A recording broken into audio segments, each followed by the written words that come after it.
மாமா. அடடே சோமியாஜி, வாருங்கள், உள்ளே வாருங்கள். இல்லை மாமா, காந்திமதிக்கு பிரசவ வலி வந்து விட்டதென்று நினைக்கிறேன். உதவிக்கு மாமியை கொஞ்சம் சீக்கிரம் அனுப்பி வைக்க முடியுமா? அடடா, மாமி பக்கத்து ஊர் திருவிழாவுக்கு போயிருக்கிறாளே.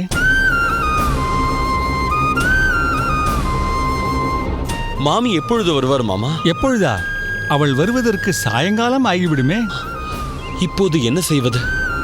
மருத்துவச்சியும் தன் மாமியாருக்கு உடல்நிலை சரியில்லை என்று வெளியூருக்கு போயிருக்கிறாளாம்.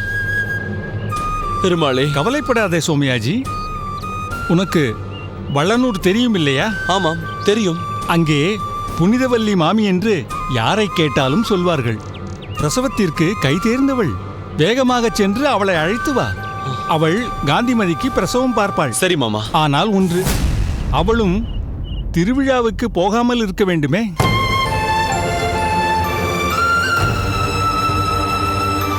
ஆதிகேசவா, பயப்படாதே, சீக்கிரம் போ. சரி.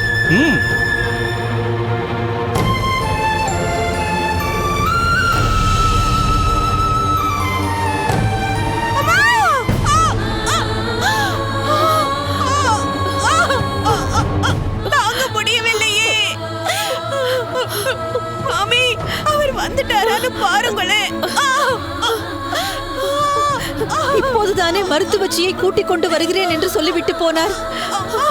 அதற்குள்ளாகவா வந்து விடுவார்? கொஞ்சம் பொறுத்துக் கொள்ளேண்டி அம்மா. பொறுத்துக் கொள்ள முடியவில்லை மாமி. பெருமாளே, பதட்டப்படாதே அம்மா. எனக்கு கையும் ஓடல, காலும் ஓடல. அச்சோ, வழி புரியவில்லையே மாமி. ஏதாவது மருந்து கொண்டு வந்து கொடுங்களேன் மாமி. அம்மாடி, எனக்கு ஒரு மருந்து பொடியும் தெரியாதுடிம்மா.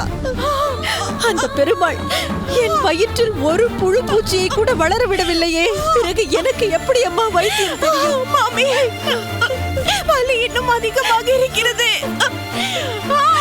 அவர் இன்னும் வரவில்லையா? பக்கத்து ஊரில் திருவிழா வேறு. எல்லோரும் அங்கு போயிருந்தாலும் போயிருப்பா.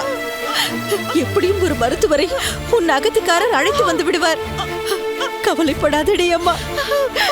கண்டிப்பா வைத்தியம் பார்க்க யாராவது கிடைப்பா இல்லையா மாமி? நல்ல மனசுக்கு